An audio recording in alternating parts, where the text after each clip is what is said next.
Bismillahirrahmanirrahim. Yang ke-10. Al-hayah artinya hidup tiada dengan nyawa dan nafas, dan tiada dengan kejadiannya empat inasir, dan tiada hidupnya dengan makan minum. Maka hakikatnya ialah satu sifat yang tetap ada, qadim lagi azali, berdiri pada zat Allah Ta'ala. Ia mensahkan segala sifat yang ada, berdiri pada zat dan bersifat idrak, yang dipendapat, iaitu kudrah, iradah, ilmu, sama', basar dan kalam. Dan sifat hayah itu menjadi syarat pada hukum akli bagi segala sifat ma'ani. Lazim daripada tiada hayah, maka melazimkan tiada sifat ma'ani. Dan lazim daripada ada hayah, ada segala sifat ma'ani. Yang ke-11, sama' artinya mendengar dengan tiada telinga. Hakikatnya ialah sifat yang tetap ada, qadim lagi azali, berdiri pada zat Allah Ta'ala. Dengan dia terang dan nyata pada tiap-tiap yang mawujud. Sama ada yang mawujud itu qadim, seperti ia mendengar akan kalamnya, atau yang ada itu harus, sama ada yang harus itu telah ada, atau yang lagi akan diadakan. Dan tidak ada sesuatu perkara yang tiada didengarnya, dan lagi terdinding dengan dia, dan tiada terdinding dengannya itu, dan tiada terdinding dengannya itu, dan tiada terdinding dengannya itu dengan sebab jauh atau bising. Dan sama ada bersuara atau tidak bersuara. Maka yang tiada bersuara seperti ia mendengar dirinya sendiri berkata-kata.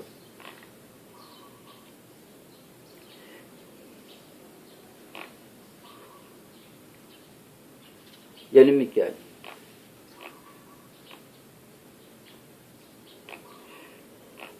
demikian, nyatalah dengan terang Tuhan itu yang wajib baginya bersifat mendengar, sama ada bersuara atau tiada, jauh atau dekat, zahir atau tersembunyi, perlahan atau kuat, apabila diketahui oleh seseorang dan ada kepercayaan terhadap sama' Tuhan. Bagaimana tersebut itu, tetaplah kerjaan itu membangkitkan semangat dan perasaan melakukan tutur kata mengikut kepercayaannya.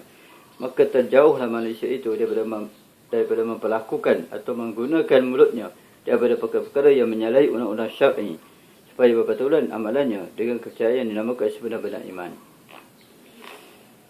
Ke-12, basar artinya melihat tiada dengan biji mata. Maka hakikatnya ialah satu sifat yang tetap ada, yang qadim lagi azali, berdiri pada zat Tuhan. Maka dengan dia nyata dan terang dan meliputi pada tiap-tiap yang ada. Sama ada yang ada itu wajib seperti zat dan sifat Tuhan, atau yang ada itu harus, dan sama ada yang harus yang telah ada, atau yang lagi akan diadakan. Dan tidak terlindung pada pandangannya, dan tidak terlindung pandangannya itu oleh gelap, dan tidak terlindung pandangannya itu oleh gelap atau dengan sebab jauh atau kecil. Yang demikian zahirlah Tuhan itu wajib baginya bersifat melihat, sama ada yang dapat dilihat oleh manusia atau tiada, jauh atau dekat, waktu terang atau gelap, zahir atau tersembunyi. Maka semuanya dilihat oleh Allah Ta'ala. Yang demikian itu, apabila seseorang ada kepercayaan seperti itu, tiada dapat tiada, nafsunya tunduk, dia bertitah perintah Allah Subhanahu Wa Ta'ala dengan memperbuat apa yang diperintahkan dan meninggalkan apa yang dilarangnya.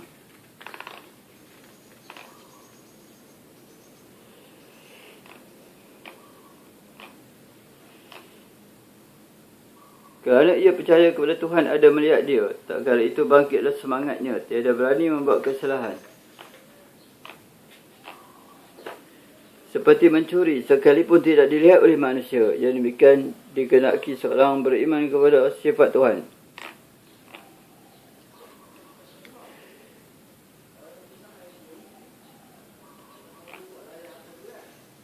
Yang demikian dikenaki seseorang beriman kepada sifat Tuhan dengan iman yang sama pendapatannya dengan pekerjaannya, supaya berbetulan amalannya dengan kepercayaan yang menyelamatkan daripada pangkat munafik.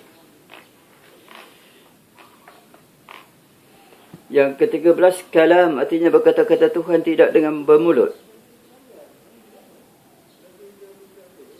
Yang ke-13, kalam artinya berkata-kata Tuhan tidak dengan bermulut, tidak dengan suara atau sebagainya, sebagaimana berkata-kata makhluk. Hakikatnya ialah satu sifat yang tetap, yang ada, yang qadim lagi azali, berdiri pada zat Tuhan. Dengan dia menunjukkan apa-apa yang diketahui oleh ilmu daripada yang wajib, maka ia menentukan atas yang wajib. Seperti firman Allah, Anallahu la ilaha illa anna. Seperti firman Tuhan yang berbunyi anallahu la ilaha illa ana, artinya tiada Tuhan melainkan aku, dan daripada yang mustahil seperti firman-Nya inna Allah thalithu salasah, artinya kata orang-orang Nasrani bahawasanya Allah Taala yang ketiga daripada tiga. Kata orang Nasrani bahawasanya Allah Taala yang ketiga daripada tiga, dan daripada yang halus. Dan daripada yang halus seperti firman Tuhan wallahu khalaqakum wa ma ta'malun, artinya bermula Allah yang menjadikan kamu dan barang perbuatan kamu.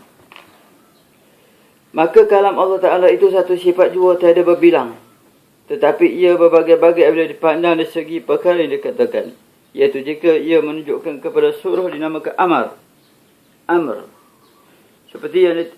seperti tuntutan mengerjakan puasa. Jika ia menuntut kepada tegahan atau larangan dinamakan naha.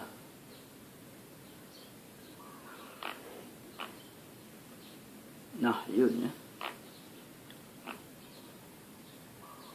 Jadi tegahan, seperti tegahan main judi. Dan jika menunjukkan kepada berita dinamakan khabar.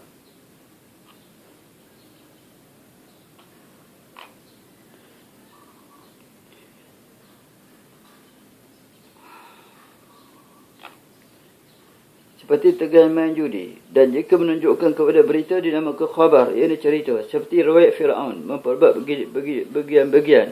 Jika menunjukkan kepada janji baik dinamakan wa'ad. Janji seperti orang yang taat dapat balasan syurga. Dan jika menunjukkan ugutan. Dan jika menunjukkan kepada ugutan dinamakan wa'id, janji balasan seksa. Seperti orang yang mendahaka itu dibalas dengan azab. Wallahu a'lam. Wa ila liqa' ma'as salamah.